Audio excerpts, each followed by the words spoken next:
Assalamualaikum warahmatullahi wabarakatuh. Alhamdulillahirabbil alamin. Apa kabar anak-anakku? Alhamdulillah kita bisa berjumpa kembali untuk muatan pelajaran IPA di kesempatan hari ini. Untuk kesempatan hari ini, Budian akan melanjutkan tentang materi penyesuaian diri makhluk hidup. Kalau kemarin kita bicara tentang penyesuaian atau adaptasi hewan, untuk hari ini kita nanti akan membahas tentang penyesuaian diri tumbuhan terhadap lingkungannya.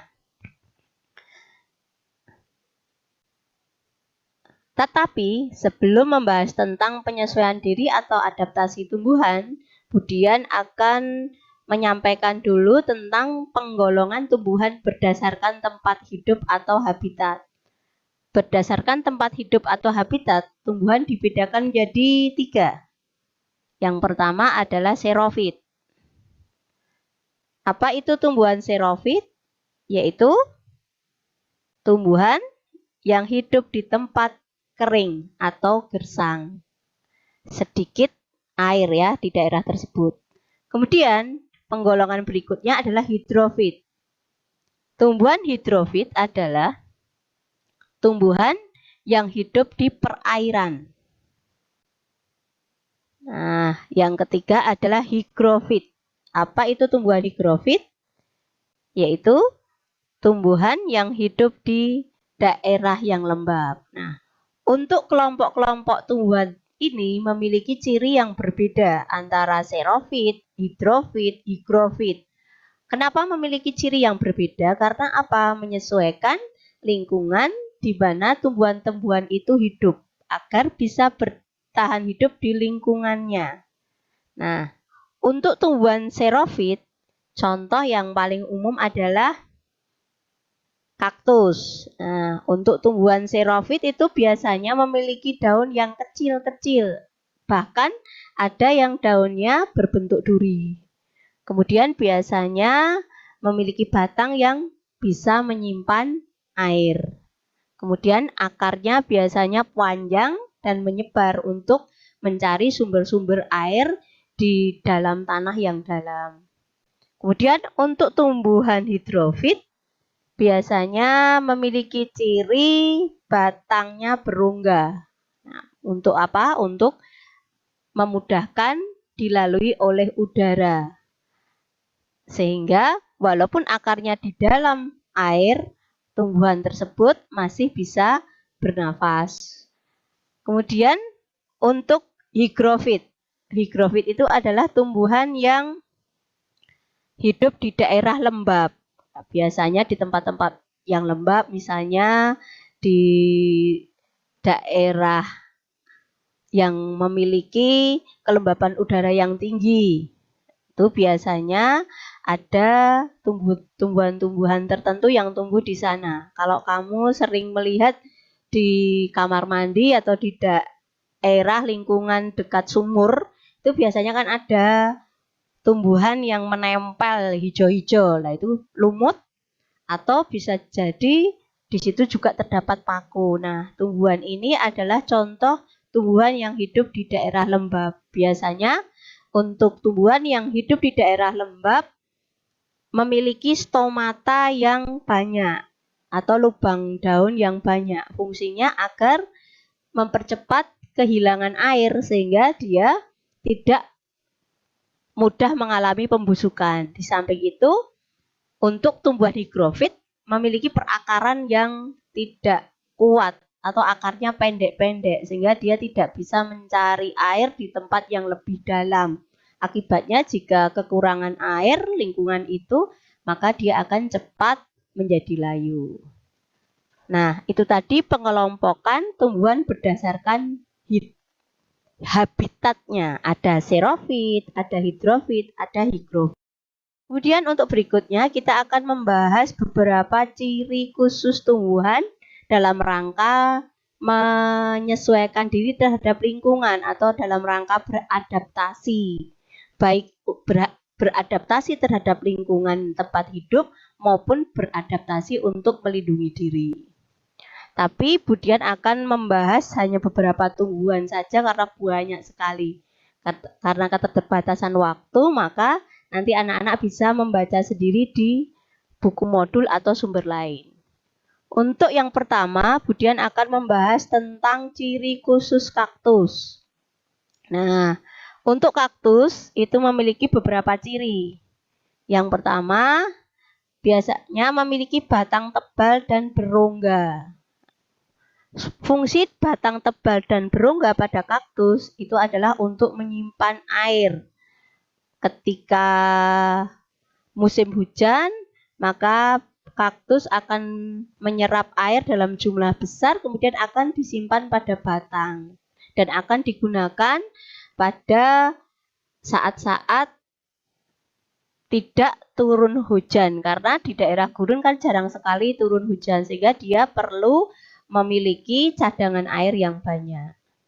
Kemudian yang berikutnya, batang berkulit tebal dan berlapis lilin. Di batangnya itu berkulit tebal dan berlapis lilin. Fungsinya apa?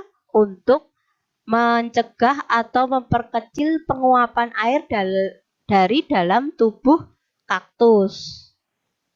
Kemudian yang berikutnya, daun berbentuk duri. Jadi duri-duri yang ada di permukaan batang kaktus itu sebenarnya adalah daun dari kaktus. Nah, daunnya berbentuk duri itu punya tujuan untuk memperkecil atau mengurangi penguapan air dari dalam tubuh kaktus, sehingga kaktus tidak mudah kehabisan air.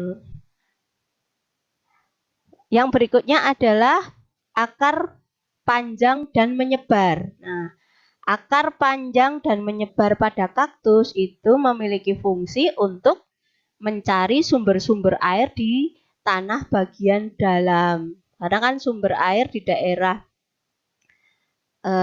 yang gersang atau kering itu biasanya berada di jauh di bawah permukaan tanah, sehingga tumbuhan-tumbuhan yang hidup di tempat kering itu biasanya memiliki akar yang panjang. Berikutnya adalah batang kaktus mengandung klorofil, zat hijau daun. Kenapa? Karena fungsi daun yang di situ terjadi proses fotosintesis pada umumnya tumbuhan itu digantikan oleh batang kaktus. Jadi proses fotosintesis pada kaktus itu berlangsung di batang karena batang kaktus mengandung klorofil tadi. Kemudian untuk selanjutnya ada tumbuhan lidah buaya. Nah, tumbuhan lidah buaya itu termasuk salah satu contoh tumbuhan xerofit, di mana untuk lidah buaya memiliki beberapa ciri. Yang pertama adalah memiliki akar serabut dan menyebar. Kemudian yang berikutnya, pinggiran daun bergerigi atau berduri. Nah, ini memiliki fungsi untuk apa? Untuk melindungi diri dari hewan pemakan tumbuhan. Nah, kemudian yang berikutnya, daun tebal mengandung air dan lendir. Karena hidup di daerah yang kering, maka daun pada lidah buaya itu tebal karena banyak mengandung air dan juga lendir untuk cadangan air ketika lingkungan tidak memberikan cadangan air yang cukup. Nah, kemudian permukaan daun pada lidah buaya itu juga berlapis lilin seperti halnya pada batang tumbuhan kaktus. Fungsinya untuk mencegah terjadinya proses penguapan air dari dalam tubuh lidah buaya atau untuk memperkecil proses penguapan. Nah, kalian tentu bertanya-tanya, loh, lidah buaya sepertinya nggak punya batang ya? Berarti hanya punya daun saja? Tidak. Lidah buaya juga punya batang, tapi batang dari lidah buaya tertutup oleh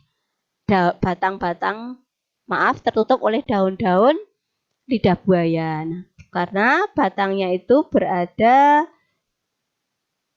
di dekat akar, jadi tertutup oleh daun-daun dari lidah buaya. Ini adalah batang dari lidah buayanya.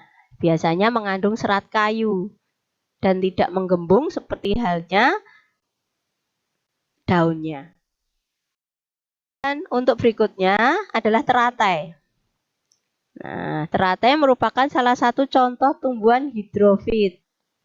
Beberapa ciri yang dimiliki oleh teratai, yang pertama adalah memiliki daun yang lebar dan tipis. Nah, daun yang lebar dan tipis pada teratai itu berfungsi untuk memperbesar penguapan air. Jadi supaya air mudah menguap dari dalam tubuh teratai. Kenapa airnya harus dibuat lebih mudah menguap? Supaya apa? Dalam tubuh teratai tidak kelebihan air. Karena kalau tumbuhan kelebihan air di dalam tubuhnya, tumbuhan itu akan mati mengalami pembusukan. Berikutnya, selain berfungsi untuk mempercepat atau memperbesar penguapan, daun yang lebar pada daun yang lebar pada teratai itu punya fungsi juga untuk memperbanyak penyerapan cahaya matahari. Berikutnya adalah batang teratai itu berongga. Nah, batang teratai yang berongga itu memiliki fungsi mempermudah udara masuk ke dalam akar tumbuhan teratai yang berada di bawah permukaan air. Jadi fungsinya sebagai jalan masuk oksigen dari batang menuju akar, sehingga akarnya masih tetap bisa bernafas walaupun berada di bawah permukaan air. Nah, akar pada teratai itu memiliki ciri akarnya panjang dan melekat di dasar air. Supaya apa? Supaya teratai tidak terbawa oleh arus air di mana dia hidup. Kemudian yang berikutnya adalah tangkai daun pada teratai itu tumbuh tegak dan menjalar. Nah, karena tumbuh tegak dan menjalar, maka teratai itu bisa mengapung di atas permukaan air. Di samping batang berongga dari teratai itu juga membantu teratai untuk mengapung di dalam air. Fungsi berikutnya yaitu pada permukaan daun teratai itu memiliki larutan yang bermanfaat sebagai pembersih daun. Jadi teratai memiliki larutan yang bermanfaat untuk membersihkan daunnya. Berikutnya adalah ciri enceng gondok. Nah, sama, enceng gondok adalah salah satu contoh juga tumbuhan yang hidup di daerah perairan atau hidrofit.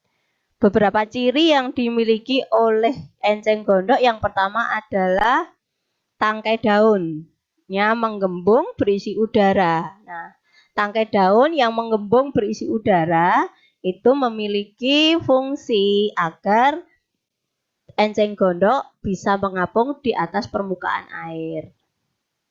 Kemudian ciri yang berikutnya adalah memiliki akar serabut yang lebat. Nah, fungsi akar serabut yang lebat pada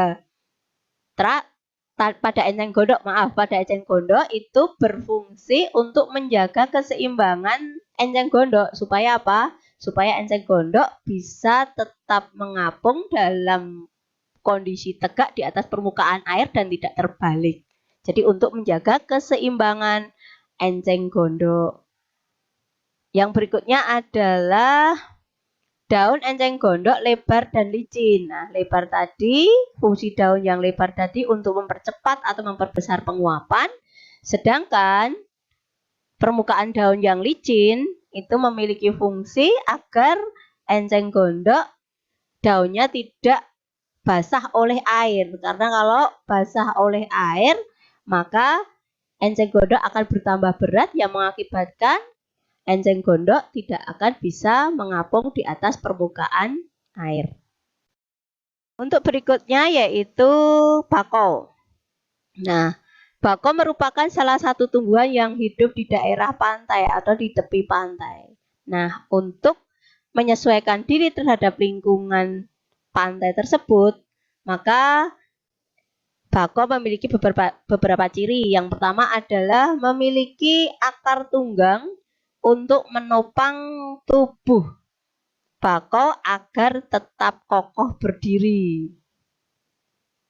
Berikutnya yaitu memiliki akar yang dapat menyaring garam. Nah, kenapa garam pada air laut perlu disaring? Karena untuk membantu proses terjadinya fotosintesis atau untuk mencukupi kebutuhan air murni pada tumbuhan, maka bakau harus memiliki kemampuan untuk memisahkan antara air dengan garam-garam yang terlarut di dalam air laut. Nah, fungsi itu dilakukan oleh akar dari bakau. Kemudian yang berikutnya, akar yang saling tumpang tindih. Nah, ini akar bakau yang saling bertumpang tindih itu memiliki fungsi untuk memperbanyak penyerapan oksigen dan menahan hempasan ombak sehingga bakau tidak mudah roboh ketika ombak datang. Untuk berikutnya adalah putri malu. Nah, putri malu memiliki ciri yang pertama adalah daunnya akan mengatup ketika disentuh. Jadi ketika kamu menyentuh daun putri malu atau daun putri malu tersentuh oleh benda-benda tertentu, maka daun putri malu akan mengatup. Kemudian yang berikutnya, batang ataupun dahan pada putri malu itu memiliki duri. Nah, duri ini berfungsi untuk melindungi putri malu dari predator atau pemangsanya. Untuk berikutnya adalah kantong semar. Kantong semar adalah suatu tumbuhan yang memiliki ciri memiliki daun berbentuk seperti kantong. Ini daunnya berbentuk seperti kantong. Kemudian dinding daun kantong semar menghasilkan nektar, di mana nektar yang dihasilkan itu akan dapat menarik serangga untuk datang. Kemudian tumbuhan kantong semar termasuk golongan tumbuhan insektivora. Kenapa? Karena dia memakan serangga sebagai sumber makanannya. Serangga yang menjadi sumber makanan dari kantong semar ketika masuk ke kantong tumbuhan kantong semar, dia akan terperangkap di dalam kantong tersebut dan di dalam kantong tersebut juga terdapat cairan enzim pencernaan yang akan nantinya melarutkan tubuh dari serangga yang masuk ke kantong tadi. Tumbuhan kantong semar itu hidup di daerah rawa yang miskin nitrogen. Karena daerah tersebut miskin nitrogen, maka untuk mencukupi kebutuhan makanan untuk pertumbuhan kantong semar, maka kantong semar membutuhkan nitrogen yang bisa dia peroleh dari serangga yang dia mangsa. Yang berikutnya adalah Venus flytrap. Tumbuhan Venus flytrap memiliki ciri memiliki daun yang menghasilkan nektar. Jadi daunnya ini menghasilkan nektar. Kemudian daunnya berbentuk dua tangkup dan berengsel yang dapat menutup ketika ada serangga yang hinggap di daun. Nah, nanti bagaimana cara menutupnya? Kamu bisa menyaksikan dari video yang ada di slide berikutnya. Kemudian, permukaan daun pada Venus itu memiliki apa yang disebut rambut sensor. Jadi, dengan adanya rambut sensor pada permukaan daun, menyebabkan ketika ada serangga yang masuk atau hinggap di daun Venus, maka Venus bisa mendeteksi keberadaan dari serangga tersebut yang akhirnya dia akan menutupkan daun. Sehingga serangga akan terperangkap di dalam daun yang mengatup tadi. Kemudian yang berikutnya adalah tumbuhan Venus termasuk tumbuhan insektivora. Karena tadi sumber makanan dari Venus adalah serangga. Kemudian Venus juga salah satu tumbuhan yang hidup di daerah rawa. Nah, kalian bisa menyaksikan untuk tayangan video dari proses bagaimana serangga terperangkap di dalam dua tangkuk daun Venus. Kemudian serangga itu akan diserap nitrogennya untuk memenuhi kebutuhan nitrogen di tubuh. Untuk selanjutnya anak-anakku, karena beberapa ciri khusus tumbuhan sudah disampaikan Budian, maka untuk selanjutnya kalian bisa tugas-tugas yang perlu kamu kerjakan. Silahkan dibaca untuk tugas-tugas IPA KI 3 berdasarkan uraian yang sudah disampaikan Budian. Untuk selanjutnya kamu kerjakan tugas tersebut dan kumpulkan sesuai waktu yang sudah ditentukan. Kurang lebihnya mohon maaf. Billahi taufiq wal hidayah. Assalamualaikum warahmatullahi wabarakatuh.